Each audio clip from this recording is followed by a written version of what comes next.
नमस्कार, इस वक्त के बुलेटिन में आप सभी का स्वागत है और मैं हूं आपके साथ रहनू। चलिए आज की अहम खबरों पर नजर डालते हैं। अमेरिका के सैन फ्रांसिस्को से एयर इंडिया की फ्लाइट जो मुंबई आ रही थी उसमें एक बार फिर से तकनीकी खराबी आ गई है, जिसके बाद फ्लाइट को कोलकाता में हॉल्ट किया गया और पैसेंजर्स को फ्लाइट से उतारा गया। सैन फ्रांसिस्को से कोलकाता होते हुए मुंबई जाने वाली एयर इंडिया की फ्लाइट संख्या AI-180 शहर के हवाई अड्डे पर समय पर देर रात 12:45 पर पहुंची, लेकिन बाएं इंजन में तकनीकी खराबी के कारण उड़ान में देरी हुई। पायलट की ओर से लगभग सुबह 5:20 पर विमान में एक घोषणा की गई, जिसमें सभी यात्रियों को विमान से उतरने के लिए कहा गया। फ्लाइट के दौरान कैप्टन ने यात्रियों को बताया कि ये निर्णय उड़ान सुरक्षा के हित में लिया जा रहा है। बता दें कि सोमवार को हांगकांग से नई दिल्ली जा रही एयर इंडिया की बोइंग 7878 ड्रीम लाइनर फ्लाइट को तकनीकी खराबी के संदेह से वापस हांगकांग लौटना पड़ा। फ्लाइट ने 22,000 फीट की ऊंचाई तक उड़ान भरी थी, लेकिन पायलट ने सावधानी के तौर पर विमान को सुरक्षित रूप से दोपहर 1:15 पर हांगकांग में उतारा। विमान तकनीकी खराबी क्या थी, ये अभी स्पष्ट नहीं हुआ है। एयर इंडिया के इस विमान की जांच की जा रही है। ईरान और इजराइल की जंग ने अब एक भयंकर मोड़ ले लिया है। दरअसल डोनाल्ड ट्रंप ने सोशल मीडिया पर एक पोस्ट शेयर किया है और उन्होंने चेतावनी दी है कि ईरान की राजधानी तेहरान को जल्द से जल्द खाली कर देना चाहिए। ट्रंप ने ये भी कहा है कि ईरान का न्यूक्लियर डील साइन न करने का फैसला मूर्खता से भरा है। अमेरिकी राष्ट्रपति ट्रंप ने ईरान को लेकर एक पोस्ट शेयर की है। उन्होंने लिखा, ईरान को उस सौदे पर हस्ताक्षर कर देना चाहिए था जिस पर मैंने कहा था। ये कितनी शर्म की बात है और मानव जीवन की बर्बादी है। सीधे शब्दों में कहें तो ईरान के पास परमाणु हथियार नहीं हो सकता। मैंने इसे बार बार कहा है।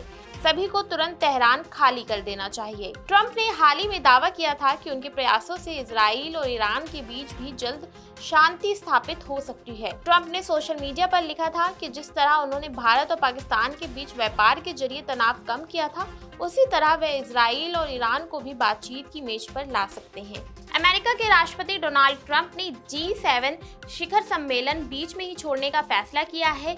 व्हाइट हाउस के प्रेस सचिव ने इसकी जानकारी दी है। इजराइल और ईरान में हो रहे युद्ध को इसकी वजह बताया गया है। व्हाइट हाउस की प्रेस सचिव कैरोलिन लेविट ने सोमवार शाम को कहा कि राष्ट्रपति ट्रंप आज रात वॉशिंगटन लौटेंगे ताकि वे कई महत्वपूर्ण मामलों पर ध्यान दे सके।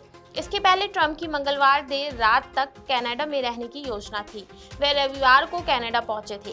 कनाडा में आयोजित हो रहा G7 सम्मेलन 17 जून को समाप्त हो रहा है। लेविट ने एक्स पर जानकारी देते हुए लिखा, राष्ट्रपति ट्रंप ने G7 में शानदार दिन बिताया। यहाँ तक कि उन्होंने यूनाइटेड किंगडम और प्रधानमंत्री कीर स्टारमर के साथ एक प्रमुख व्यापार समझौते पर हस्ताक्षर भी किए हैं। बहुत कुछ हासिल किया गया, लेकिन मध्य पूर्व में जो कुछ चल रहा है उसके कारण राष्ट्रपति ट्रंप आज रात राष्ट्रीय अध्यक्षों के साथ रात्रि भोज के बाद चले जाएंगे।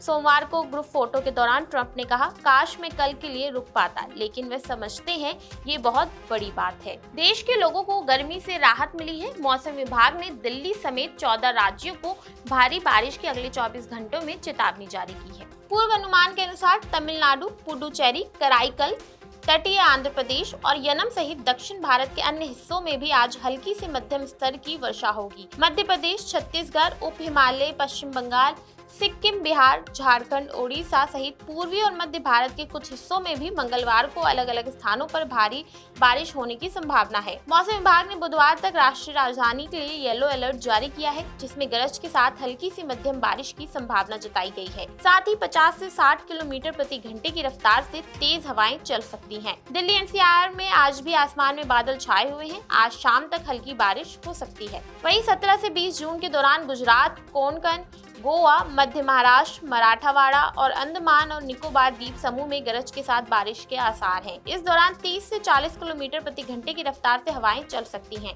वहीं अगले 24 घंटे के दौरान मध्य प्रदेश, विदर्भ, छत्तीसगढ़, पश्चिम बंगाल के गंगा के मैदानी इलाके, बिहार, झारखंड, ओडिशा में आंधी तूफान के साथ बारिश की संभावना है। वहीं उत्तराखंड, पूर्वी उत्तर प्रदेश में छिटपुट भरी वर्षा की संभावना है। कनाडा में G7 शिखर सम्मेलन में शामिल होने के लिए प्रधानमंत्री मोदी कनाडा पहुंच चुके हैं और उनका भव्य स्वागत किया गया है।